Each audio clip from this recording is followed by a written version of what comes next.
everyone, and welcome back to my channel, Tomcat Stitchery. I'm Whitney, and today I have another jeans making tutorial for you. Last time you saw a exposed button fly, and today I have a hidden button fly for you, or just a regular, a lot of people just call that a regular button fly for jeans. So anyway, we're working on the quadra jeans from Thread Theory, but yes, it's just the, oh, I don't have these buttoned, but sorry, I just had my husband wearing them to try them on, and now my dog is scratching to get into the room. But it is, looks like the zip fly, but it is in fact, buttons behind there. So anyway, it's the oldest form of jean fly. But again, as always, leave me any questions you have down below in the comments. Give me a thumbs up if you like this video, if this is the type of content you like to see on here. And don't forget to hit that subscribe button if you haven't already. We have one more tutorial coming up this month for jeans, and then we'll be going straight on into finishing summer module and then starting some fall sewing. So that's all I've got for now. Excuse the noise, and I'll see you guys next time. Bye.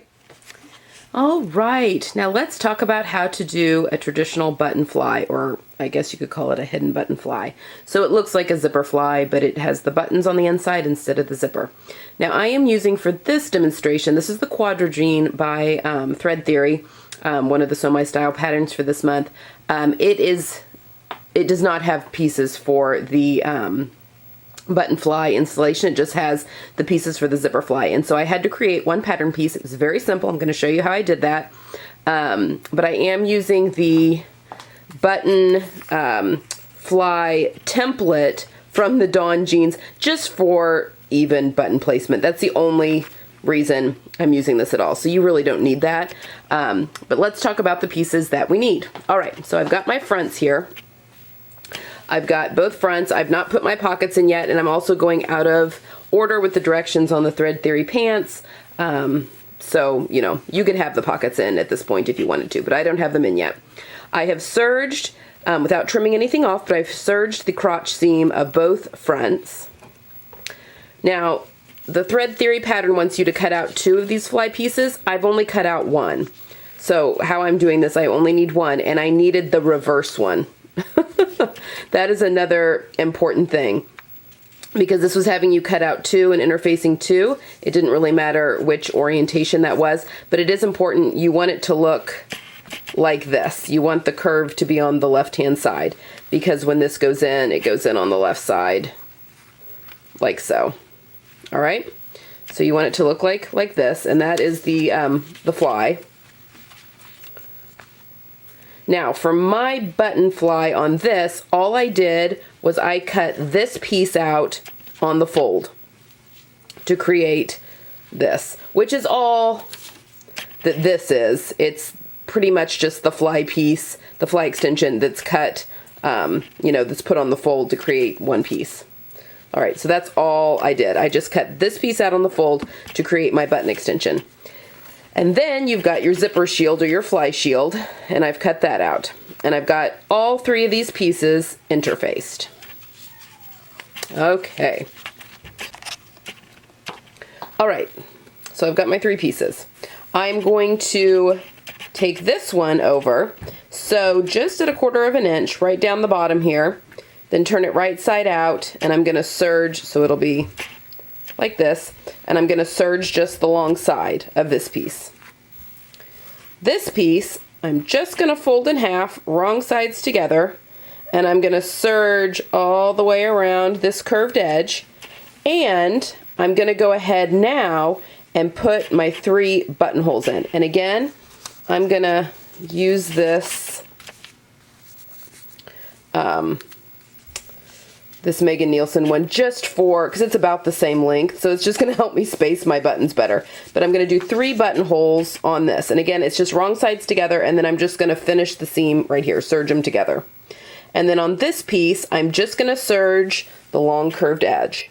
So that's how we're going to prep those 3 pieces, so I'm going to do that real quick and put my buttonholes in this piece, and I'll be right back. Okay, so here are my 3 pieces. I've got my fly here, And again, watch your orientation. You want to make sure that the curved edge is on the left.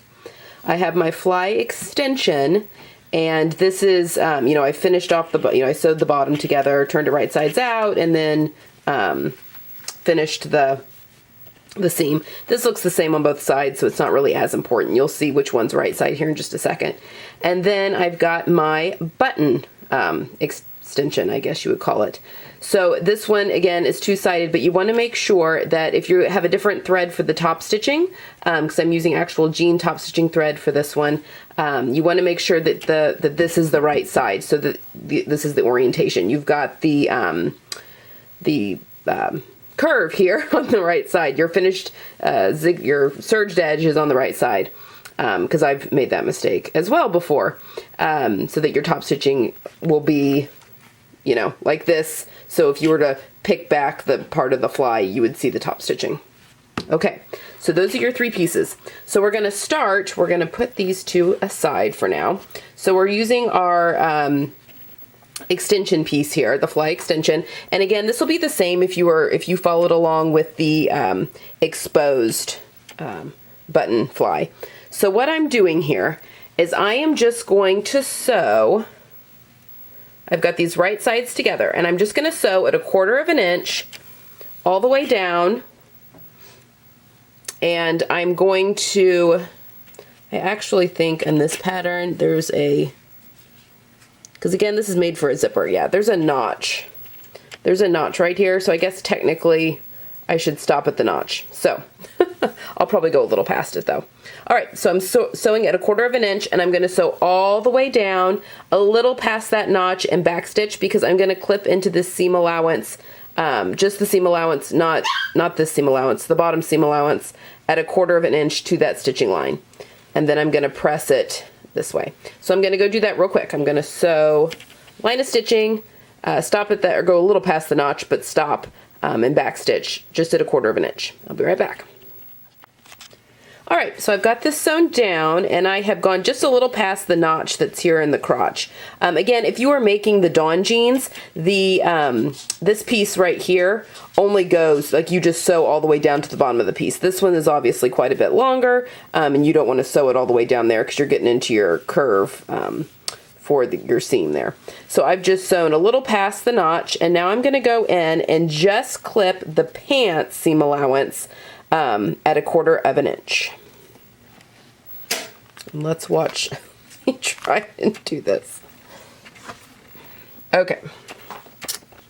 So my notch is right there. And again, I'm only going to cut the pants into that notch. So I'm just cutting the pants. So now I can flip this way. Tuck that under. But this seam allowance should come out nicely. And I'm going to press this really well, and I'm pressing my seam allowance to the pants, and then I'm going to go through and top stitch along that line, just like a 1/16 of an inch away from that seam line, and I'll be right back. All right, so this is what this looks like. Again, I've clipped here into the seam allowance just at the 1/4 inch, so I've got that seam allowance is free. It's kind of tucked out, and that's tucked behind. I have top stitched just right to the left of that seam line, and everything is all nice and flat. So that is the, well, it's the right side when it's worn, but that is that side of the pants. So now, again, this is all still very, very, I mean, it is similar. It's the same as the exposed fly tutorial still at this point. I'm just using a different pattern. All right, so now we're going to take our fly extension, which is this piece right here, and we're going to line it up right here, and we're going to do the same thing. I'm going to find my notch, which is somewhere right there. Okay, I found my notch. So I'm going to sew this one at 5/8 of an inch all the way down, and I'm going to go just a little bit past the notch, which is, well, it's right there. you can't see that, but it's right there. So I'm going to mark that. So, and just go just a little bit past. And again, I'm going to clip just the pants seam allowance to that stitching line. So I'm going to go do that real quick and I'll be right back. Okay, so I've sewn this. I've stopped just a little bit past that notch that's on this crotch. Again, if you were sewing the dawn, you go just right to the bottom of this piece. But now I'm going to go and I'm just going to clip into the seam allowance of the front pants. And I'm going to turn this around so that I can do this right-handed. All right, so I'm going to find my notch. There it is.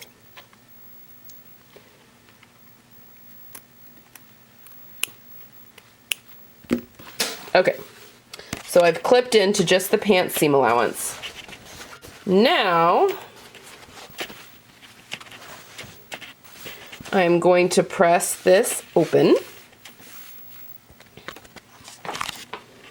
I'm going to do this without fogging up my lens.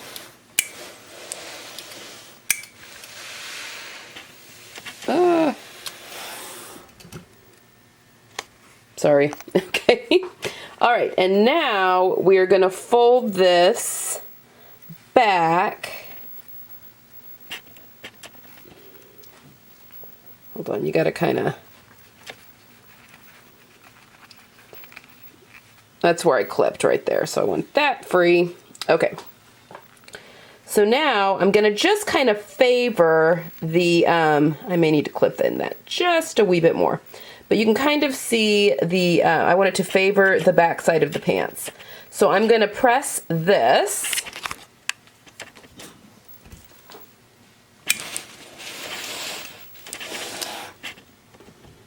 Sorry. I'm so sorry if I'm making you all seasick. This is hard. Okay. Now I'm going to go to the machine.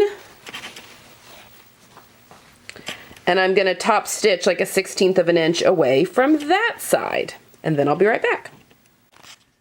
Okay, so this is what we look like now. We've got our line of top stitching right here on the edge, and we've got that fly piece on the inside. So now we're going to turn it, and again, we've got our clipped in, so our seam allowance is hanging out there. So we're going to flip her over. And now we are bringing in our button extension that we've already, I can't remember if I said, go ahead and cut your buttonholes open. It's so much easier to do this while it's just its own piece than when you're trying to do it when the jeans are already made up and you run the risk of like accidentally cutting through other stuff too. So go ahead and make sure your buttonholes are done, set, and cut open. All right, so now we're going to put this right sides to wrong sides. And basically, it's kind of hard to see because it's dark, but we just want to line this up, and we want our, I mean, technically you would want the raw edges together, but I made this pattern piece and it's definitely not lining up. The important thing is that your button extension sits just inside, because you don't want to see it from the outside. So just inside that line, and make it as easy as you can be. And then just go through, and you want to sew, which this is really, because you're going to be top stitching here in a second, which really secures it down. But I like to sew just through these two pieces, because see, look, that you've got quite a bit of a jog there. That's fine. But I'm going to go, and I'm just going to sew these pieces together along this long curved edge, just to keep that all in place. And then I'll come back and show you how to top stitch on the right-hand side. All right, so everything, these two pieces are now just attached, and I literally just sewed right along the edge of that fly piece. Again, this is sitting, can you see that? It's sitting just inside. This is the edge of my button, and there's the edge of the pants. It's sitting just inside that. So now there's a couple things that you can do. We're going to flip this over to the right side, because now we're going to top stitch. This is hard to do one-handed. Hold on. Okay. All right. So again, you don't want to be able to see that button placket from the right side when everything's lying flat. All right. So we are going to do our top stitching now. Now there's a couple ways you can do this. You could definitely hand baste along the curve of that fly piece that's underneath and then stitch. The quadrigines come with this piece here that you can use. So it's really, I mean, it's really just kind of what you want, you know, how you want to do it. I'm just going to kind of make my own. I can feel through there, but I am going to chalk it out. I have this chalkener chalk line that does a beautiful chalk line, but I'm just gonna go and mark out my chalk line there. And then you're gonna do your 2 rows of top stitching. So you'll do one and then do another line either right inside of it or right on the outside of it. So I'm gonna go do that next. I'm gonna do my top stitching and then I'll be right back. All right, so this is what we've got. We've got our top stitching. Notice I didn't quite hit that. That's fine because we're gonna be doing more top stitching that's gonna kind of come up and over that. Again, this is why you wanna have those buttonholes cut beforehand. It's really tight in there. I mean, everything's fine, the buttonhole's completely in, but yeah, you don't wanna try and cut open those buttonholes once that's sewn. But yeah, so I've got my 2 lines of top stitching. Everything is nice and secured. Again, I use matching thread in the bobbin, so you can't even really see. But everything is nice and secured on the back. So now what we're going to do, and again, the buttons, here's our right side when worn, here's our left side when worn, and our buttons are going to go on this piece here, but we'll do that here at the end. Okay, so we are going to now right sides together, and I did this on the other pair of shorts as well, or the pair of shorts that I did, the exposed button. But we're going to go through and we're going to sew this seam allowance together at 5/8 of an inch, and then I'm going to go and serge them together very carefully. I don't want to accidentally cut something I'm not supposed to. But I am going to go through and sew these at 5/8 and then serge them together and trim them real close because I don't want too much bulk there in the crotch area. So I'm going to go do that real quick, and then I'll be right back and we'll talk about the final top stitching. Okay, so I've now sewn the crotch seam all the way up, and I just have my 2 sides. It's really loosey-goosey right now, and that's fine. So I just have them laid on top of each other like this. Now I'm going to press this seam allowance to the side with the buttonholes. It's going to go that way. And then, I'm going to come over here onto the front. When that's all nice and pressed, and if I have to use my clapper,